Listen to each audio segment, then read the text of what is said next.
Hello family, आज सकाळ सकाळी ना थोडी घाईगडबड चालू होती, कारण की आज यांच्या शाळेमध्ये कृष्ण जन्माष्टमी साजरी करणार होते. तर इथे टीचरने सांगितलेलं की बाबा तुमच्याकडे कृष्णाचा ड्रेस असेल तर घातला तरी चालेल, किंवा तुम्ही ना साधा कुर्ता सेट घातला तरी चालेल. तर माझ्याकडे तर कृष्णाचा ड्रेस नव्हता, म्हणून मी इथे त्याला साधा कुर्ता सेटच घातला आणि त्यात त्याला मस्त असं रेडी केलं, त्याला नाश्ता वगैरे दिला. तोवर माझी बाकीची कामं वगैरे करून घेतली आणि विहानचा टिफिन वगैरे पॅक केला. त्यानंतर मग इथे मम्मी विहानचे असे छान फोटोज काढत होते. सकाळ सकाळी नातवाचं आणि आजीचे प्रेम बघून खूप छान वाटलं. त्यांचं प्रेम चालू आहे तोवर मी ते लगेचच रेडी झाले, कारण की विहानचे पप्पा नव्हते, त्यामुळे त्याला शाळेत सोडण्याची जबाबदारी माझीच होती. मग त्याला शाळेत सोडायला आले.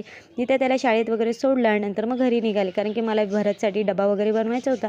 आणि मग भरतसाठी डबा वगैरे बनवला आणि भरतला शाळेत सोडलं आणि मग विहानला घेण्यासाठी आले, कारण की दोघांची शाळा एकच असल्यामुळे माझा तो एक ताप कमी झाला, कारण की एकाच ठिकाणी असल्यामुळे पटापट मला घेताही आलं. मग इथे विहानला घेण्यासाठी थांबले. ते इथे टीचर विहानचे छान असे लाड करत होते, बघून खरंच खूप छान वाटलं आणि सगळी मुलं खरंच खूप छान वाटत होती.